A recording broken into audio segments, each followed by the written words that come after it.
আপনি কি তরমুজ খাওয়ার সময় তরমুজে বিচি ফেলে দিচ্ছেন? ফেলে না দিয়ে এটাও কিন্তু খাওয়া যায়।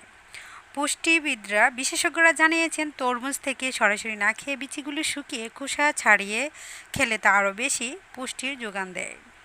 অনেকের ধারণা ফলের বীজ ফেটে গেলে আর কিছু না হলেও পেটে রোগ হওয়ার সম্ভাবনা শতভাগ। গ্রীষ্মকালের রসালো ফল তরমুজের বীজও এই ধারণার বাইরে নয়।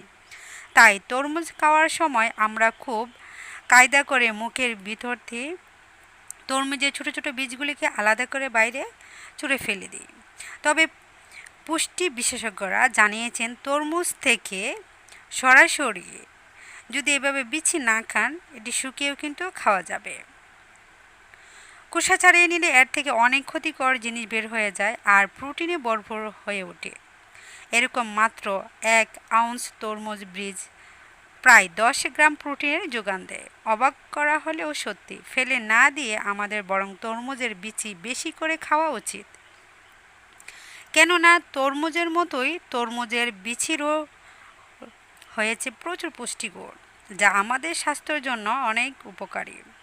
তরমুজের ক্ষেত্রে এর বীজের উপরের কালো খোসা ছাড়িয়ে ভেতরের সাদা অংশ বের করা হয়। এতে বিচিগুলো জীবাণুমুক্ত হয়, পুষ্টিগুণ বাড়ে আর হজমে সহজ হয়। এই বিচিগুলোতে প্রোটিন, ভিটামিন বি, ম্যাগনেসিয়াম আর উপকারী ফ্যাট থাকে, যা কোলেস্টেরল কমায় আর হার্টের অসুখ ও স্ট্রোকের ঝুঁকি হ্রাস করে। তবে সরাসরিও তরমুজের বিচি খাওয়া যায়। তরমুজের বিচির স্বাদ অনেকটা সূর্যমুখীর বিচির মতোই। এছাড়া সালাদের সঙ্গেও খেতে সুস্বাদু তরমুজের বীজ। মূলত যে কোনো বীজে স্বাস্থ্যের জন্য উপকারী, আর তরমুজের বীজ একটু বেশি উপকারী। গরমে তরমুজ খুব স্বাস্থ্যকর একটি খাবার। এটি দেহের পানির চাহিদা পূরণ করতে সাহায্য করে। অনেকে তরমুজ খাওয়ার পর বিচি ফেলে দেয়। তরমুজের বিচি হজম পদ্ধতিতে সাহায্য করে, তবে আস্ত বিচি খেলে পরিপাক নালী তাদের অক্ষমভাবে বের করে দেয়, তাই এর উপকারিতা তেমন পাওয়া যায় না। যদি তরমুজের বিচির উপকারিতা পেতে চান, তবে অবশ্যই একে সিদ্ধ করে গুঁড়ো করে খেতে হবে।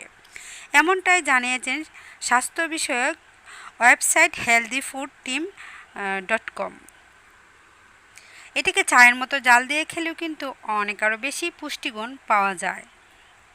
তরমুজের বিচি অন্ত্রের প্যারাসাইটের বিরুদ্ধে কাজ করে। যারা জন্ডিসের সমস্যায় ভুগছেন এবং প্রদাহজনিত সমস্যায় ভুগছেন, তাদের জন্য এটি অনেক উপকারী। এর মধ্যে রয়েছে অ্যান্টিঅক্সিডেন্ট, যা রক্ত ধমনী বৃদ্ধিতে কাজ করে। এটি উচ্চ রক্তচাপ ও হৃদরোগ রোধে সাহায্য করে। বিংশ শতাব্দীতে যুক্তরাষ্ট্রের গবেষণা বলেন তরমুজের বিচি কিডনি ও প্রস্রাবের সমস্যায় অনেক উপকারী উপাদান। গবেষকরা আরও বলেন তাজা তরমুজের বিচি ব্যবহার করে চাও পান করতে পারেন। এটি শরীর থেকে বিভিন্ন ধরনের পাথর বের করে দিতে কাজ করে। এতে শরীরের পেশি ও হৃৎপিণ্ড ভালো থাকবে। তরমুজের বিচি মনোযোগ এবং স্মৃতিশক্তি বৃদ্ধিতে কাজ করে। চায়ের জন্য যেসব বিচি তৈরি করা হয় সেগুলো ডায়াবেটিস রোধে উপকারী। পুরুষের কামশক্তি বাড়াতেও কাজ করে এটি। এর মধ্যে রয়েছে ম্যাগনেসিয়াম, ভিটামিন এ, বি ও C, iron, antioxidant, manganese, calcium. তরমুজের বিচি দিয়ে যেভাবে চা বানাবেন সেটা বলে দিচ্ছি। 4 চা চামচ ফ্রেশ তরমুজের বিচি নিন। এরপর এগুলো গুঁড়া গুঁড়া করুন। 2 লিটার পানিতে সেই গুঁড়া নিয়ে সিদ্ধ করুন 15 মিনিট। তরমুজের বিচি দিয়ে তৈরি এই চা আপনি 2 দিন পর্যন্ত খান। এরপর তৃতীয় দিন চা পানে বিরতি দিন। এই প্রক্রিয়ায় দ্রবণটি পান করা অব্যাহত রাখুন কয়েক সপ্তাহ পর্যন্ত। তরমুজের বিচির গুঁড়া যেহেতু একেবারে প্রাকৃতিক, তাই এতে পার্শ্ব প্রতিক্রিয়া হওয়ার কোনো আশঙ্কা নেই। আশা করছি আমার আজকের ভিডিওটি আপনাদের কাছে অনেক অনেক ভালো লেগেছে। ভালো লাগলে অবশ্যই লাইক কমেন্ট করে আমার চ্যানেলের সাথেই থাকবেন। আজকের মতো বিদায় নিয়ে নিচ্ছি। সবাই ভালো থাকবেন, সুস্থ থাকবেন, সবাই সবার জন্য দোয়া করবেন। আল্লাহ হাফেজ।